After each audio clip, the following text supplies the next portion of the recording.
마태복음 22장 34절에서 40절까지의 말씀 봉독하겠습니다.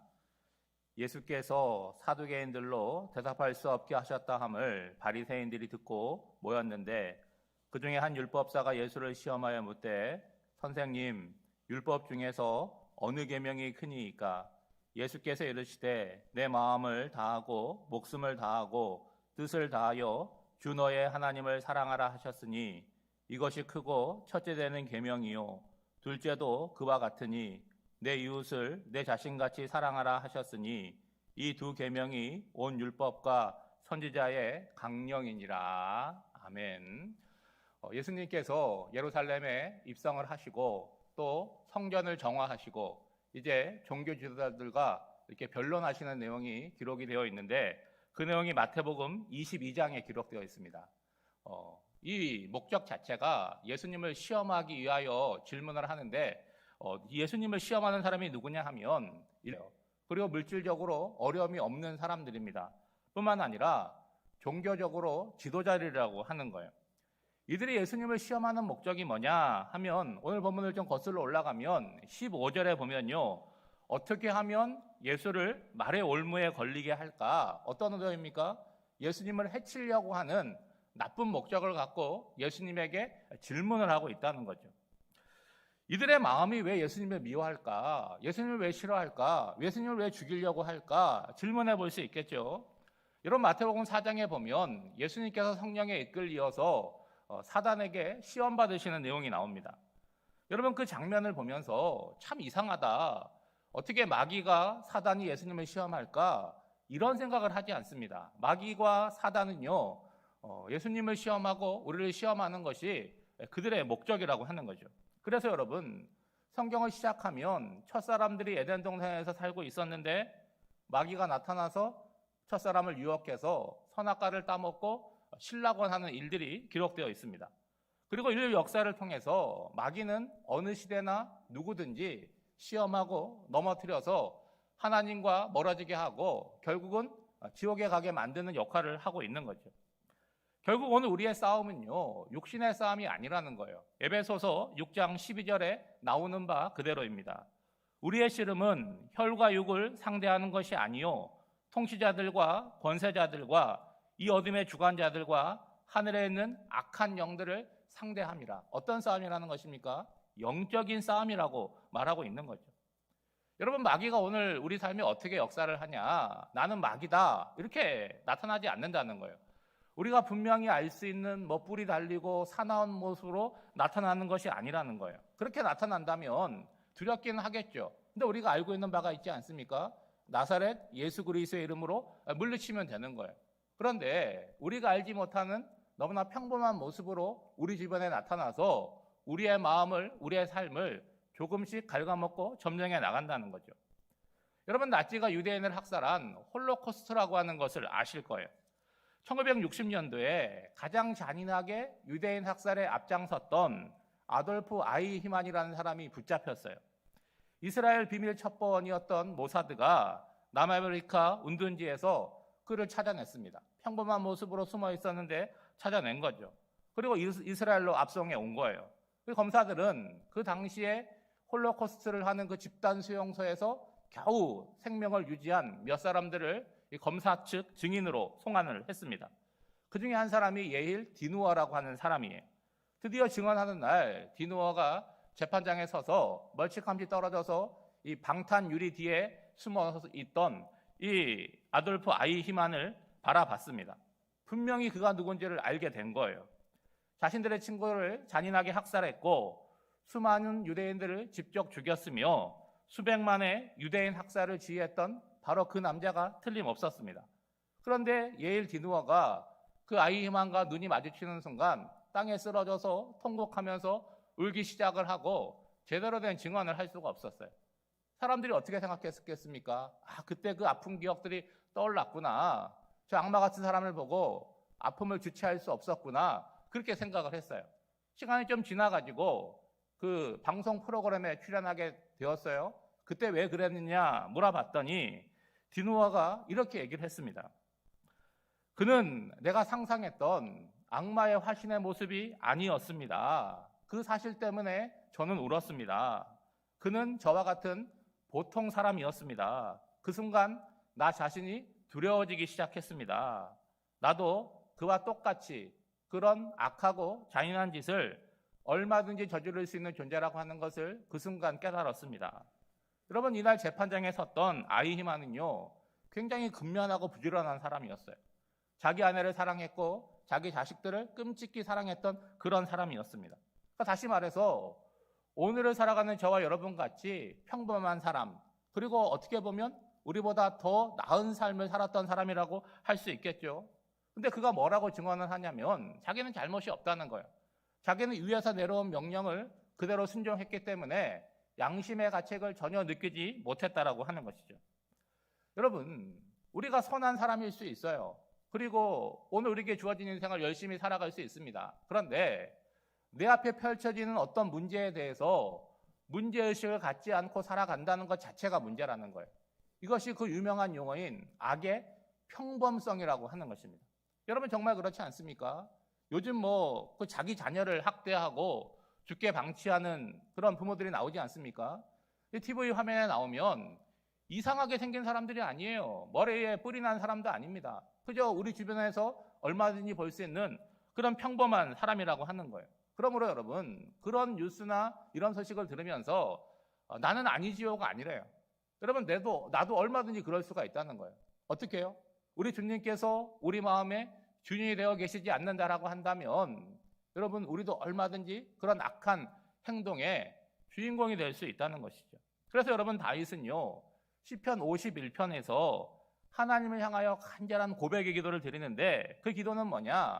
나의 생명을 위한 기도가 아니에요. 뭐냐면 나를 주 앞에서 쫓아내지 마시고 주의 성령을 거두지 마소서. 여러분, 다윗이 왜 이 시편을 기록했느냐?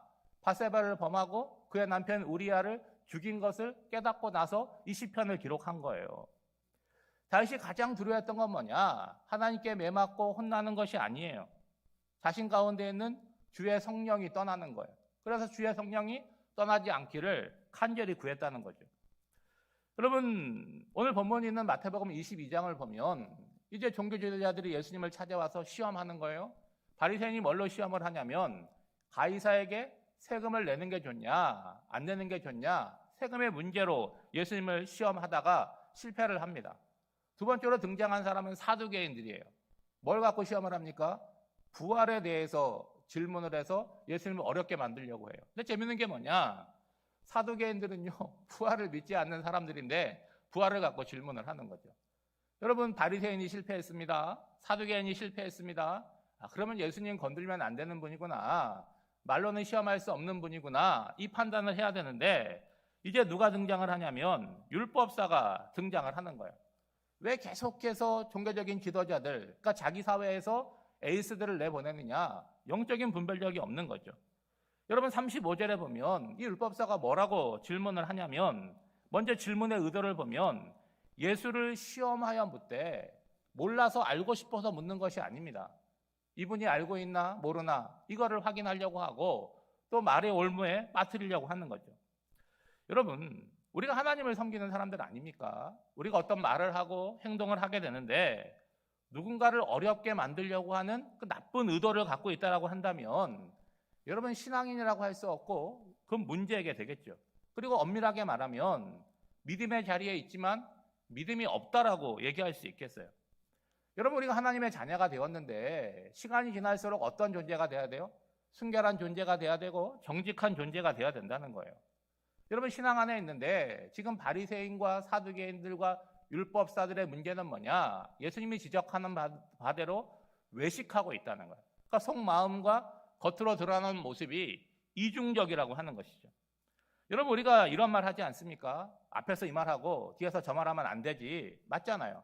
앞에서 이 말을 했으면 뒤에서도 이 말을 해야 되고, 아니 더 엄밀하게 말해서 앞에서 말했으면 밖에 나가서 다른 말 하지 말아야 되죠.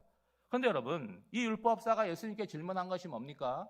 오늘 본문 36절에 보면 선생님, 율법 중에서 어느 계명이 크니까? 여러분, 이들은 율법 박사예요. 자신들은 정답을 알고 있습니다. 그런데 예수님께 묻는 거죠. 예수님 뭐라고 대답하시냐면 분명하게 대답을 하십니다. 37절, 38절에 보시면 간단하게 말씀하죠. 하나님 사랑하는 것이고 이웃 사랑하는 것이다. 그것이 성경 전체를 통해서 말씀하시는 가장 중요한 계명이라는 거예요. 여러분, 우리도 신앙생활 오래 했으니까 이 말씀을 알고 있고 가장 중요한 계명이 하나님 사랑하고 이웃 사랑한다는 거 알고 있죠. 그러면 여러분, 우리 자녀들을 예를 들어보면 이제 시험을 보는데 이걸 알고 있어요. 시험 문제 이게 딱 나오면 바로 가장 중요한 계명이 뭡니까 물어보면 하나님 사랑, 이웃 사랑 딱 쓰면 정답이 되고 맞추게 되겠죠. 여러분, 가장 중요한 계명이 하나님 사랑이다, 이웃 사랑이다. 아는 거 중요하지만 신앙생활에서는 아는 것만으로 끝이 아니라는 거예요. 안다면 어떻게 해야 된다는 거예요? 실천해야 되고 살아내야 된다는 거예요. 행함이 없는 지식은요, 사람을 교만하게 만들죠. 그리고 알맹이 없는 신앙으로 만들어 버린다는 거예요. 하나님을 어떻게 사랑하느냐? 여러분 37절을 보면 내 마음을 다하고 목숨을 다하고 뜻을 다하여 주 너의 하나님을 사랑하라는 거예요. 오늘 신자된 우리의 목표가 뭐냐? 그리고 신자들의 공동체인 교회의 목표가 뭐냐? 뭐 다양한 거 얘기할 수 있겠지만 뭐겠습니까, 여러분? 하나님 사랑하는 거잖아요. 예? 우리가 개인적으로 하나님 사랑하고 함께 모여서 하나님 사랑하고 그리고 구체적으로 그 사랑함이 어떠한 행위와 어떠한 말로 나타나느냐, 이게 중요한 거죠. 그러면 여러분, 신앙생활 해보셨으니까 제가 여쭤볼 텐데 하나님 사랑하는 거 쉬우세요? 하나님을 목숨을 걸고 또 뜻을 다하여 정성을 다하여 사랑하는 게 쉽습니까? 쉽지 않잖아요. 그게 쉽다면 신앙생활이 뭐가 어렵겠어요? 그러면 여러분, 거꾸로 한번 제가 질문을 해볼게요. 그러면 하나님께서 나 같은 사람을 사랑하는 건 쉬울까요? 그러면 좀 말을 바꿔볼게요. 여러분이 세상을 살아가는데 여러분과 똑같은 사람이 어딘가에 있다고 해보세요. 그 사람 만나서 사랑하는 게 쉬울까요? 어려울까요? 대답은 여러분 마음속으로 스스로 한번 해보시기 바랍니다. 여러분, 하나님께서 우리를 어떻게 사랑하셨습니까? 네? 아니, 하나님께서 우리를 사랑하셔야 될 이유가 있습니까? 우리가 세상에 많은 사람들 가운데 특별히 하나님께 사랑받을 어떤 자격이나 행위가 있었습니까? 여러분, 로마서 5장 8절, 우리가 너무 많이 들어서 잘 아는 말씀인데 언제요? 우리가 아직 죄인 되었을 때에 그리스도께서 우리를 위하여 죽으심으로 하나님께서 우리에 대한 자기의 사랑을 확증하셨느니라. 우리가 사랑스러울 때, 선한 행위를 할 때 사랑하는 것이 아니라 우리가 죄인 되었을 때 오히려 사랑받기보다는 뭐 해요? 진노받아야 되고 심판받아야 되고 매맞고 혼나야 될 그때에 하나님께서 우리를 사랑하셨다. 그래서 그리스도를 우리를 위하여 죽게 하셨다. 그래서 사랑을 확장하셨다는 거예요. 다시 말해서 하나님께서 우리를 어떻게 사랑하셨습니까? 마음을 다하고 목숨을 다하고 뜻을 다하여 우리를 먼저 사랑하셨다는 거예요. 그 사랑을 받은 자들이 저와 여러분이라는 거예요. 문제는 뭐냐? 그 사랑을 받았음에 틀림이 없는데 그 사랑 받은 것을 잊어버렸어요. 그리고 계속 하나님께 우리에게 사랑만 달라 그러고 우리는 어떤 마음이 되었어요? 하나님과의 관계 가운데 그 사랑이 식어버린 자가 되었다는 거예요. 그래서 여러분, 우리는 이렇게 말합니다. 하나님 아시지요? 제가 하나님 사랑하는 거. 근데 어떤 태도로 그렇게 해요? 눈도 마주치지 않아요. 그리고 얼굴도 쳐다보지 않습니다. 나는 딴 데 바라보고 딴 생각하면서 주일이 되면 하나님 아시죠? 하나님 제가 사랑하는 거, 그러니까 교회 왔죠? 이렇게 생각할 때가 많다는 거예요. 여러분, 하나님이 우리를 통해서 받고 싶어하는 사랑은 그 정도 수준이 아니라는 거예요. 우리의 온 정성을 다해서, 온 마음을 다해서, 전 인격을 다해서 하나님께 집중하고 하나님 사랑하는 것을 원한다는 거죠. 말로만 사랑한다고 말하지 말고 우리의 관심과 우리의 마음을 하나님께 달라고 요구를 하시는 거죠. 여러분, 우리가 하나님을 진심으로 사랑하면 가장 좋은 사람이 누구일까요? 하나님이 아니라 바로 나 자신이라는 거예요. 여러분, 하나님을 사랑하게 되면요, 세상이 다르게 보입니다. 하나님 사랑하면요, 이웃을 너무나 당연하게 사랑하는 거예요. 하나님 사랑하면요, 교회를 당연하게 사랑하게 되는 거예요. 왜 하나님을 사랑하면 이웃을 사랑하게 되고 교회를 사랑하게 됩니까? 여러분, 다 지금까지 살아오면서 누군가를 사랑해 보신 적이 있잖아요. 그렇죠? 그리고 결혼도 하시고 또 자녀들을 사랑하고 계시고 그렇지 않습니까? 여러분, 우리가 누군가를 사랑하면 경험하게 되는 것이 뭐냐? 내가 사랑하는 대상이 좋아하는 것을 나도 좋아하게 된다는 거예요. 여러분, 교회라고는 한 번도 안 다녀본 사람이요, 주로 남자들이죠, 좋아하는 여자가 생겼어요. 근데 그 좋아하는 사람이 교회에 다녀요. 그러면 한 번도 교회 다녀봐야겠다 생각하지 않았어요. 그리고 교회라는 곳을 별로 좋아하지 않았던 남자들도 어때요? 슬금슬금 교회에 나와요. 왜 그렇죠? 그 대상을 사랑하니까, 그 마음을 얻으려고. 그래서 결혼 전에 교회 생활을 교회를 열심히 다녀가지고 결혼하신 분들이 많이 있습니다. 그런데 결혼하고 나면 어때요? 계속해서 더 좋은 신앙으로 나가는 경우는 드물고, 결혼하고 나서는 이제 어때요? 교회를 이제 그만 다니는 거죠. 왜요? 목적을 이루었으니까. 여러분, 이거는 믿음의 문제이기 전에 뭐의 문제예요? 사랑의 문제잖아요. 예? 사랑이 식으니까 여러분, 이제는 좋아하는 배우자, 이제는 아내가 되었는데 그 아내가 좋아하는 것을 이제는 내가 멈춰버린다고 하는 것이죠. 여러분, 하나님께서 나를 사랑하듯 내 이웃을 사랑하시는데 내가 어떻게 내 이웃을 미워할 수가 있겠습니까? 내가 만약에 하나님을 사랑한다고 하고 내 이웃을 미워하면 내가 하나님을 사랑하는 것은 뭐가 되는 거예요? 그냥 말뿐이고 거짓이 될 수밖에 없다는 거예요. 하나님께서 교회를 사랑하시는데 내가 어떻게 교회에 대해서 이러쿵저러쿵 말할 수가 있겠습니까? 나 역시도 교회를 사랑하려고 애쓰겠죠. 지금 예수님을 시험하는 바리새인들, 사두개인들, 율법사는요, 결론적으로 뭐예요? 하나님을 사랑하는 사람들이 아니었다는 거죠. 하나님을 사랑하는 사람은요, 그 어떤 사람도 신앙적으로 이렇게 구덩이를 파서 올무에 빠뜨리거나 시험하지 않는다는 거예요. 왜요? 하나님 그런 거 싫어하시거든요. 저는 이 시간 여러분들에게 여러분 마음속에 한번 질문해 보라고 말씀드리고 싶어요. 아주 간단한 질문입니다. 나는 하나님을 사랑하는가? 이거 굉장히 무거운 질문이거든요. 뭐 굉장히 커다란 명제를 여러분에게 요구하는 것이 아니라, 내가 신앙생활을 하고 교회를 다니는데 나 정말 하나님 사랑하나? 그 사랑함이 오늘 내 삶에 영향을 미치나? 이 질문을 항상 내 속에 던져야 된다는 거예요. 바라기는요, 이런 질문이 던져질 때 제가 정말 주님 사랑하지요, 그리고 정말 그 사랑하는 자로 살려고 애를 쓰지요, 이 대답이 여러분 마음속에 있었으면 좋겠어요. 오늘날 교회가 어렵죠. 교회 부흥 얘기할 계제가 아닙니다. 교회가 점점 어려워지고 또 문제가 생기고 있습니다. 근데 여러분, 교회 부흥이 뭐라고 생각을 하십니까? 더 많은 사람이 모이고 더 많은 재정이 생기고 더 큰 건물을 짓고, 과거에는 이런 것이 부흥이라고 생각을 했어요. 여러분, 진정한 부흥이 뭐냐? 우리 한 사람 한 사람이 하나님을 정말로 사랑하고 우리의 심령 가운데 예수님께서, 주의 성령께서 주인 되어서 내 삶을 다스려감이 내 삶의 영역에 점점 확장되는 것, 이것이 부흥 아니겠어요? 이것이 부흥이 아니라면 뭐가 부흥이겠습니까? 그래서 여러분, 우리가 함께 모이면 어때요? 하나님 때문에 서로 기뻐해요. 그리고 서로 반가워합니다. 그리고 모이면 선한 일을 할 때 서로 마음이 하나 돼요. 그래서 좋은 것이 있으면 서로 생각을 하고 나누어 주려고 했어요. 여러분, 이런 모습의 원형이 어디가 제일 가까웠어요? 사도행전에 나오는 초대교회가 그런 모습이었잖아요. 그렇죠? 모이면 즐겁고 함께 떡을 떼고 내 것을 내 것이라고 주장하지 않고, 그 교회의 원형이 거기에 있었다는 거예요. 여러분, 특별 새벽 기도회이기 때문에 오늘 여러분 둘째 날 기도회 자리에 나왔는데, 오늘 여러분 기도할 때 여러분 마음속으로 질문해 보세요. 내가 그동안 하나님 사랑한다라고 생각했는데 오늘 말씀을 들어보니까 다시 한번 마음 가운데 생각하게 됩니다. 내가 진심으로 하나님 사랑합니다.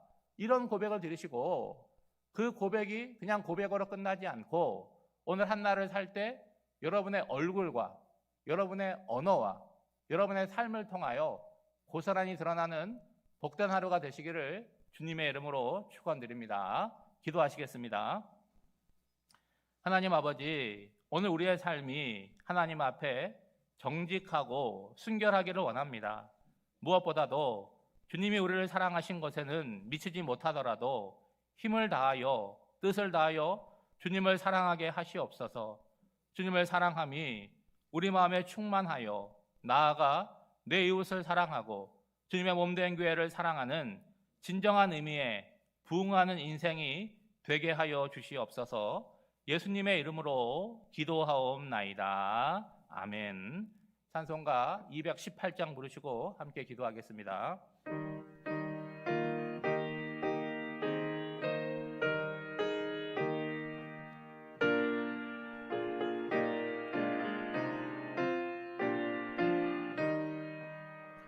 내 마음과 정성을 다하여서 주 너의 하나님을 사랑하라. 내 몸을 아끼고 사랑하듯 형제와 이웃을 사랑하라. 주께서 명하시니 그 명령 따라서 살아가리. 널 미워 해치는 원수라도 언제나 너그럽게 사랑하라. 널 핍박하는 자 위에서도 신실한 마음으로 복을 빌라. 주께서 우리에게 명하시니 그 명령 따라서 살아가리. 나 항상 주님을 멀리하고 형제를 사랑하지 못하였다. 이러한 죄인을 사랑하사 주께서 몸버려 죽으셨다. 속죄의 큰 사랑 받으니 내 생명 다 바쳐 충성하리. 아멘. 사랑하는 성도 여러분, 오늘 기도하실 때 우리의 마음을 좀 살피면서 기도하시기를 원합니다. 오늘 우리 앞에 놓인 싸움이 육체의 싸움이 아니라 영적 싸움임을 기억하시고 이 싸움을 예수 그리스도의 이름으로 승리하게 해달라고 기도하시고, 또 오늘 우리의 삶이 우리의 육신의 내용으로 충만하지 않고 성령으로 충만하여 성령으로 붙들려 사는 인생 되게 하려고 기도하시고, 또 하나님께서 어떤 사랑을 우리에게 부어주셨는지 깨닫게 해달라고, 그리고 우리의 평생의 삶을 통하여 우리 자녀의 삶도 사랑에 성공하는 인생이 되게 해달라고 우리 아버지 한번 부르고 통성으로 기도하겠습니다. 아버지, 고맙고 감사하신 아버지 하나님, 고난주간 특별 새벽기도를 맞이하여 오늘 둘째 날 주회장에 나와서 말씀을 듣고 기도하게 하시니 참으로 감사드립니다. 2000년 전 아버지 하나님, 가장 하나님을 잘 믿는다고 자부하였고 인정받았던 바리새인들과 또 사두개인들과 율법사들이 예수를 올무에 빠뜨리려고 여러 가지 것들로 시험하는 장면들을 보게 됩니다. 아버지 하나님, 오늘 율법사의 질문을 통하여 가장 중요한 계명이 무엇인지를 예수님께 물어보았고, 우리 예수님이 하나님을 사랑하는 것과 이웃을 사랑하는 것이라고 알려주셨습니다. 아버지 하나님, 오늘 우리의 마음 가운데 우리가 진정으로 하나님을, 예수님을 사랑하는지 질문을 던져보기를 원합니다. 그동안 우리가 하나님을 사랑한다고 착각했는지 오해했는지, 아니면 말로만 건성으로 하나님을 사랑하고 있었던 것은 아니었는지를 다시 한번 돌아보게 됩니다. 우리의 온 신경과 우리의 마음이 육체적인 것과 세상적인 것에 관심을 쏟고 있는데, 이 시간 아버지 하나님, 우리의 마음과 우리의 영적인 것을 돌아보는 시간이 되기를 원합니다. 아버지 하나님, 악한 원수마귀는 우는 사자와 같이 오늘 삼킬 자를 돌아다니며 찾는다라고 말씀하였고, 우리의 싸움은 육과 혈의 싸움이 아니라 어둠의 권세 잡은 자와의 싸움임을 기억하게 하여 주시옵소서. 그리하여 아버지 하나님, 우리 앞에 이 영적인 싸움이 있음을 기억하게 하여 주셔서 예수 그리스도의 말씀과 기도로 무장하게 하여 주셔서 승리하는 저희들이 되어질 수 있도록 주님 인도하여 주시옵소서. 오늘도 마귀는 아버지 하나님 우리 귓가에 우리의 심령 가운데 들어와서 우리의 삶을 갉아먹고 우리의 삶의 영역을 점점 확장하는 가운데 있습니다. 그리하여 아버지 하나님 우리로 하여금 누구를 미워하게 만들고 누구를 시기하게 만들고 누구를 넘어뜨리게 만들려고 하고 누구를 향하여 분노하는 마음을 가지려고 하게 만듭니다. 아버지 하나님 이 싸움에 지지 않기를 원합니다. 이 싸움에 승리하기를 원합니다. 아버지 마귀와의 싸우기 위하여 우리가 먼저 하나님을 깊게 사랑하게 하여 주시고 예수님께서 우리의 삶을 통하여 어떤 은혜와 어떤 사랑을 주셨는지를 깨닫는 은혜가 있도록 주님 인도하여 주시옵소서. 아버지 하나님 사순절 기간을 보내고 고난주간을 보내면서 우리의 마음과 우리의 심령을 깨끗하게 정돈하기를 원합니다. 아버지 예루살렘에 입성하신 예수님께서 성전을 깨끗하게 정화하신 것처럼 오늘 주님께서 우리의 마음에 찾아오시사 우리 마음에 더러운 것들과 음란한 것들과 습관되어 이끄는 것들과 중독된 모든 것들을 몰아내게 하여 주시고 우리의 마음의 보좌 가운데 예수 그리스도께서 자정하시사 우리를 다스려 주시고 주님께서 기름 부으신 성령으로 우리의 심령이 충만하게 채워질 수 있도록 주님 인도하여 주시옵소서. 아버지 하나님 오늘 신앙생활을 하면서 하나님 말씀을 깨닫기를 원합니다. 하나님 말씀을 보면 하나님께서 우리를 어떻게 사랑하셨고 어떻게 사랑하시는지가 분명하게 기록되어 있습니다. 깨닫게 하여 주시고 그 사랑을 입은 자로서 우리의 마음도 뜨거워지게 하여 주시고 우리도 그 마음과 그 사랑을 가지고 하나님을 사랑하며 살아갈 수 있도록 주님 인도하여 주시옵소서. 아버지 지금까지 우리가 살아온 삶을 돌아보면 우리 힘으로 살아낸 것이 아닙니다. 하나님께서 늘 도와주시고 함께해 주셔서 이스라엘 백성들이 40년 동안 광야길을 걸어온 것처럼 우리의 삶을 하나님 도와주셔서 오늘 이 자리까지 왔음을 주님 고백합니다. 아버지 하나님 우리가 살아갈 남은 삶을 주님 기대하여 주시고 복을 허락하여 주시고 또 우리 사랑하는 자녀의 삶에도 은혜를 허락하여 주시되 무엇보다도 사랑에 성공하는 인생들이 될 수 있도록 주님 은혜 내려 주시옵소서. 물질을 사랑하고 아버지 권력을 사랑하고 다른 것을 사랑하는 것이 아니라 먼저 우리의 심령 가운데 살아계시고 오늘도 역사하시고 우리의 삶을 기대하시는 그 하나님 한 분을 마음을 다하고 뜻을 다하고 목숨을 다하여 사랑하게 해주시고 그 사랑함이 원천이 되어서 이웃을 사랑하게 하시고 교회를 사랑하게 해주시고 하나님이 기뻐하는 모든 것들을 우리도 마음을 다하고 뜻을 다하고 정성을 다하여 사랑하게 해주셔서 하나님 우리를 사랑함이 우리의 삶을 통하여 온전히 세상 가운데 흘러나가고 선한 영향력을 미치는 저들 모두가 될 수 있도록 주님 인도합니다.